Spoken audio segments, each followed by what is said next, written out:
All right, let's just jump right in. Welcome to this explainer. Today, we are doing a full-blown anatomical teardown of something absolutely wild. We're looking at this highly complex, totally futuristic schematic, and honestly, it's this perfect, hilarious collision of high-tech hardware and pure internet culture. So, buckle up, because we're going to break down every single glowing panel and ridiculous database on this thing to see what it says about our digital lives. Seriously, just take a second to soak this in.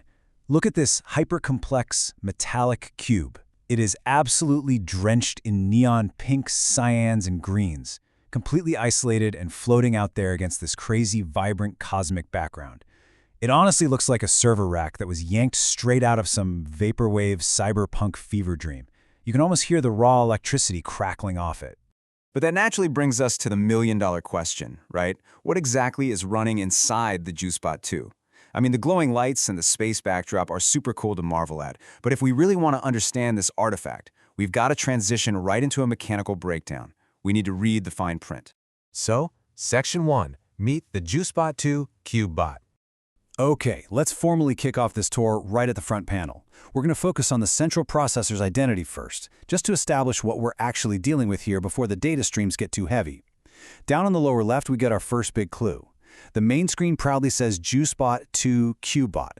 But right under that, we've got this amazing little subtext, Reloaded Home Configuration, complete with a tiny six-sided die icon. The juxtaposition here is just so good.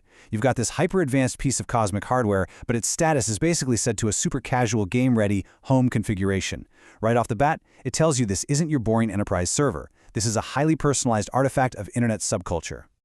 Moving on to Section 2, Inputs, Outputs, and Processing.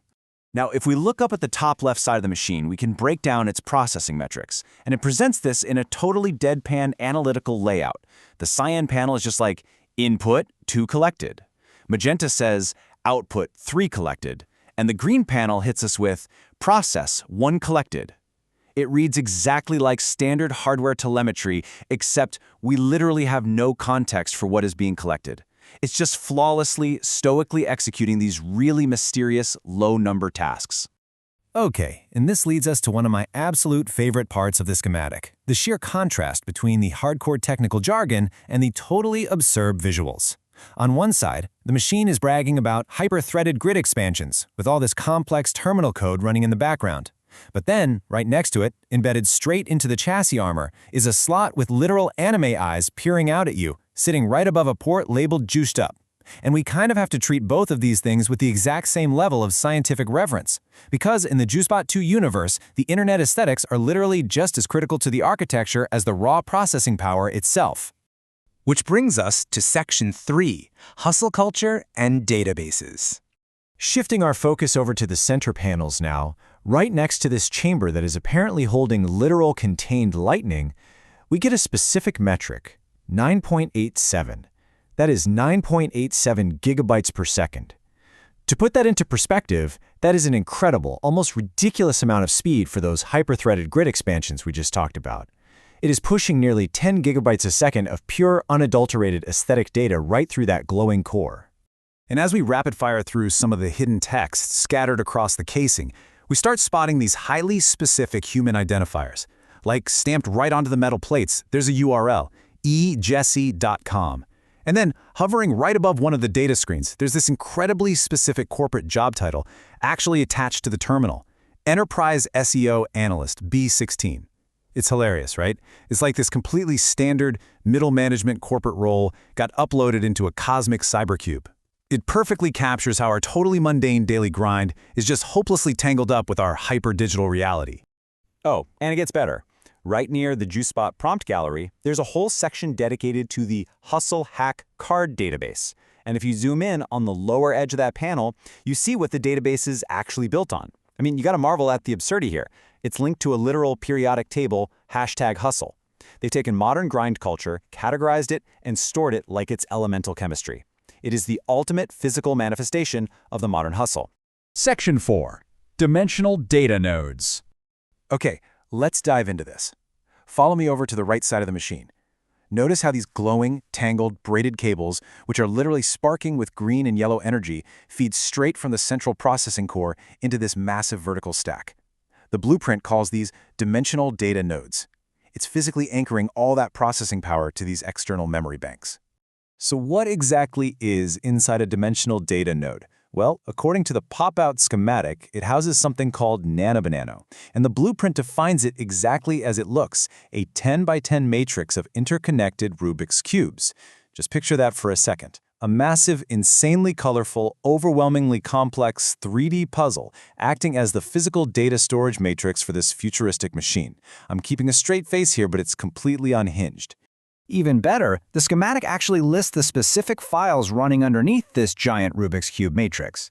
We've got Enterprise SEO Analyst popping up again, but this time it's version B18750-560. And below that, taxonomy_reference.csv and hustlehack_cards.csv. It is so brilliant because it really sells the illusion of this heavy-duty data-crunching corporate machine, because beneath all the cosmic energy and the anime eyes, this thing is still fundamentally running on basic comma-separated value spreadsheets. This also gives us one of the best hidden micronarratives in the whole architecture. If you look at the top right dimensional data node, the label says Soundtrack of Shame, but right under it, in parentheses, it notes Formerly Voice Hall of Fame. You really have to ponder the bizarre internal history going on here. Like, what catastrophic data event or weird shift in user configuration caused a prestigious Hall of Fame to be officially downgraded into a soundtrack of shame? It is just a fantastic piece of environmental storytelling. And finally, Section 5, the future in 2026. As we wrap up this anatomical tour, let's trace the power all the way down to the base, right where the cube meets that glowing blue circuit board floor. Down there, you can see a directory path flashing in neon green text. It says terminal/root/kinetic_grid_overdrive.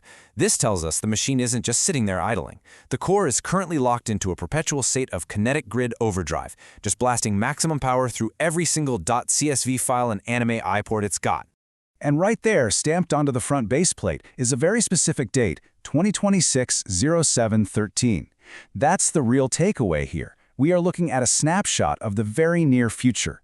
So, if this hyper-complex, culturally saturated, spreadsheet-crunching CubeBot running in kinetic overdrive is actually where our data processing is heading in July 2026, what does that mean for our impending technological future? Honestly, it's a hilarious, beautiful, and maybe slightly terrifying thought. I'll leave you to ponder that one. I really hope this deep dive makes you want to go out and explore even more of these incredible internet artifacts. Thanks so much for joining me on this explainer.